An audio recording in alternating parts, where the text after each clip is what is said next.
Welcome back from the break, back to the second round of today's grand final episode of Perspective, the action-packed youth debate show. So before the break, we had Team Arguably the Best and Team Smart Hallows giving their speeches on the statement there should be no surveillance in society, for which Arguably the Best are debating for the statement, and we have Smart Hallows who are going against. So we heard some very good points come from both teams, but now it's time for the teams to put their points into action and actually debate with each other. So in this second round, in case you don't know, one team will come up with a starting point and we'll hear how the other team can respond, and we'll go back and forth until I call an end to that string of debate and I ask the other team to come with a starting point. So let's get into this second round. I'm going to come to Arguably the Best now, and I'm going to ask one of you guys to give one of your starting arguments / points, and we'll see how Smart Hallows can respond. Surveillance doesn't actually reduce the amount of crime committed due to how hard it is to monitor. We've got a figure here that shows that just 20 minutes of monitoring footage reduces a person's concentration to a level below satisfactory. How do you think that surveillance actually stops a crime that is being committed in the present time? Okay, so would you guys like to respond to that? Due to technological improvements, cameras have got self-recognizing features, so they can recognize criminals or suspects, so they cannot lose their focus. This means that there'll be no guards. Means that they will not be no human will be distracted, and criminals can be electronically tagged. Okay, so CCTVs now have facial recognition systems, which takes out the need for a guard. That might be useful for the new CCTV systems that have been in place, but the majority of CCTV cameras you'll find, especially in the UK, are not to that standard, and you'll find that they have very substandard quality, so they're not that good at actually recording. However, disregarding that, my main question would be to you: how would it stop the crime being committed in that time? Let's say it was to be a robbery or something. How would the CCTV stop a crime being committed like that? Well, it wouldn't stop it at that time, but if the CCTV images were clear, it would capture, or it would make the criminal not do it again. So it might not stop it in that time, but it will stop them doing it again and repeating it. Thank you very much, Ikra. Anush? So a lot of the money spent on CCTV can be spent on patrol officers or police officers, and say for example it's a murder, something that you can't go back on. It's life that's being lost. I'd feel more safe if an officer's there with me rather than a CCTV camera. Okay, so the money that goes into implementing these CCTV camera systems could be used on having more officers present at perhaps an active crime scene. So what would your response to that be? Officers are not always on the good side, where CCTV is always being sent to the mainstream police, who have been trained for years and have reached general positions. So patrolling police, they could have joined the previous day just to fill in a spying position. However, all CCTV cameras are sent to the main police, who can search it and make sure that it is actually proper. Okay. Just going back to the point on how it stops crimes, what would be the cause of action for criminals who are smart and know to cover their face, or they know the whereabouts of CCTV? Because you have criminals nowadays who are more experienced, they know the crimes they're committing and they know how to carry it out without being caught. How would CCTV help there when they've got a hood up or a hat up or something covering their face like a mask? Well, if they were covering their face or covering or wearing a hood, you could use their height, and also you never know, without CCTV someone could just do a fake complaint being robbery, but with CCTV you can check that it's like an actual complaint about robbery or something. And also their CCTV cameras will stop crimes, and 65% of the majority of people approve of doing roadside fingertipping, so they can track criminals' fingerprints and see if they have committed that crime, and they're usually of alleged suspects. Okay, I'm going to call an end to that string of debate there. So there were some very good points coming from there. But now I'm going to come over to Smart Hallows, and I'm going to ask you guys to give one of your starting arguments, and we'll see how Team Arguably the Best can respond. In 90 cases over a year period, CCTV was used in 86 investigations, and senior officers said it helped solve 65 cases by capturing the murder itself on film. Okay, so team arguably the best in, I believe Ikra said 90 cases over a year, 86 of them involved the use of CCTV systems. Before you go on to answer that, I'll give you a little bit longer. Before you go on to answer that question, I think in your next questions, I'm hoping to hear a little bit more broaden it out. Perhaps let's move off of CCTV and think of other types of surveillance that goes on. And if you can bring in arguments about the other forms of surveillance, like phone tapping, like monitoring mobiles and stuff like that, that's all electronic surveillance. Okay, thank you very much, David. But coming back to the point of, out of 90 cases, 86 of them used CCTV systems, how would you respond to that? Clearly that shows CCTV is useful. 70% of serious crimes remain unsolved over the past year, so that means that CCTV alone is not doing enough and we need other systems to be put into place. Also, thousands of cases are left unsolved because the police fail to investigate CCTV footage properly, whereas if they are called out to the scene and they face it themselves face to face, then they're more likely to deal with it. Okay. Deep. As you just said, that there should be other places. Well, there are other sophisticated surveillance systems which have been put in place. They have microphones in place to hear people's conversations, especially on people who have been suspects of committing crimes, and police have started tagging people so that they know that this person is someone that they need to keep an eye on. Okay, thank you very much. Assuming all this surveillance is done covertly, that means that the people who are being tagged and placed microphones upon don't know they're being recorded, don't know they're being tracked. Wouldn't you feel as if this is an invasion of your privacy? You could be sitting there having a private conversation with a member of your family about a topic that's very dear to you, and there's someone along the line who's listening to that conversation which you would not have wanted, and there's your secrets gone out to the public. Thank you, Jason. Well, I think you would agree that it's better to have a life saved than have someone's privacy saved.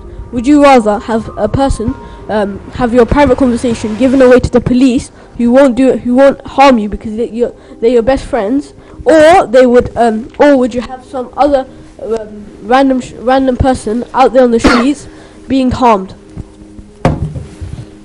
Not too many years ago, we had lots of cases with News of the World reporters who were being found to have phone tapped and hacked calls, and basically followed celebrities around and found out bits about their life using measures such as this, which the police do to ordinary people. However, the people that did this on a sideline for publicity and fame found themselves receiving hefty sentences for the crimes they've committed for intruding on people's personal lives.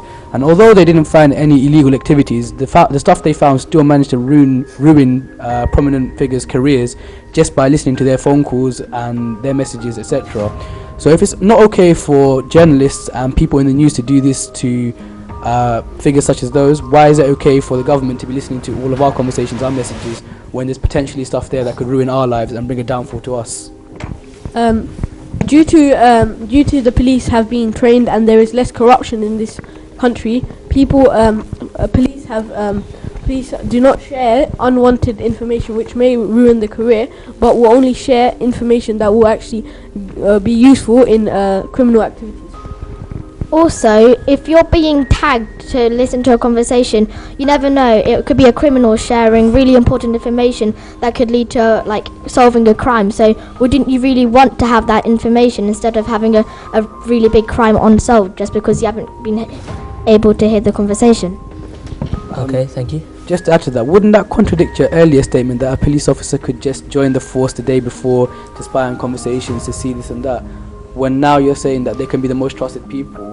So you have to come to a decision whether they are trustworthy or whether they're not trustworthy. Also, Edward Snowden back in 2014 released documents that proved that the government is using illegal mass surveillance to analyse millions of people's private private communication. So you're saying that they can use all this evidence against them in court, but how can you use illegal evidence against someone in court when you're breaking the law yourself? And by doing this, you're basically treating everyone as criminals. We have a right to privacy, and we're being treated as if we are guilty until proven innocent. Okay, thank you very much, Ms. Yuma. Adib? There are people on the streets who are acting innocent. How would you know if they're innocent or not? There's some people out there, like the 3 girls from Bethnal Green. No one expected them to join terrorist organizations, but they were. No one cared. Everyone thought they were 3 little goody two shoes. But instead, they decided to join terrorist organizations. How would you know that without having surveillance? Okay, I'm going to call an end to that string of debate there, and I think now we're going to come on to possibly our last string of debate for this round. I'm going to come back to arguably the best again, so can I ask you guys to give yet another opening point, and we'll see whether the smart hallows can respond. So, arguably the best, if you'd like to give a point, please. We feel like the people who are behind the forms of surveillance that actually get to monitor it might have certain biases against people of minority ethnic groups. So, for example, we use the case of Guantanamo Bay, where you often find a lot of bearded Muslim men that are sent there, and you see a lot of stories about men that have been sent there and have yet to be convicted of any proper crime. So we would say, how would you avoid people using surveillance and using forms of surveillance for their own propaganda to try and convict innocent people based on bias and their own decisions? Okay, so the people behind the surveillance systems who actually come to a decision using what they've seen on stuff like CCTV camera and bugs, how can you cancel out their own personal bias that they may feel towards certain types of people? Due to this country being of a multi-ethnic state, there's nothing you can do to stop racism. However, some police who are from their own race will also be there to check, and there will be and not every single police in the metropolitan society is biased. So there will be other police to check and recheck what is actually being what people are alleging criminals as.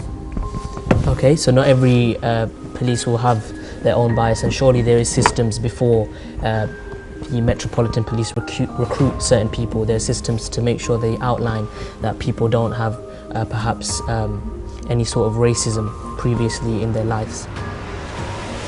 So a report by Hull University found that CCTV operators were using it as a tool for prejudice and discrimination. So this is a quote from them. They found that most CCTV operators had endemic discrimination against blacks, gays, minorities and young people.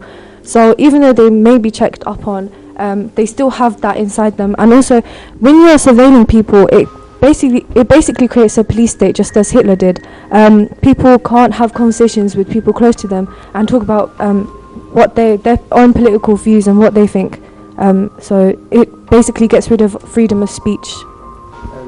You also previously said that anyone can get hired the day before and they can be untrustworthy, and now you're saying that vigorous background checks are made. So as you crimes which are really serious are dealt with trained people who have gone through many years of training. They have been for the company at least for like 5 years, and they have been deemed trustworthy and have been acknowledged by the Her Majesty herself. So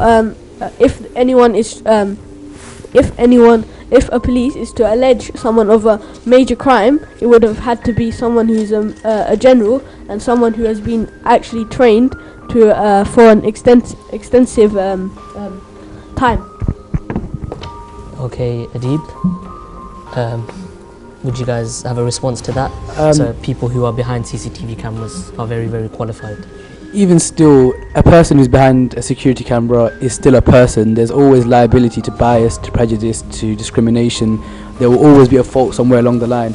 As we've seen in many cases for false rape allegations, you find lots of people in jail for crimes they haven't committed, which they're later exonerated for. Even for murder cases, we found that this is not as widely done, but it still occurs. So there is a limit to how much you can trust a person regarding on their rank and experience, because as I said, they're a person they're still free to make the mistakes and decisions they choose to make. Jayshan, just before we head on to the break, you said about someone being, alleged for a crime that they didn't commit.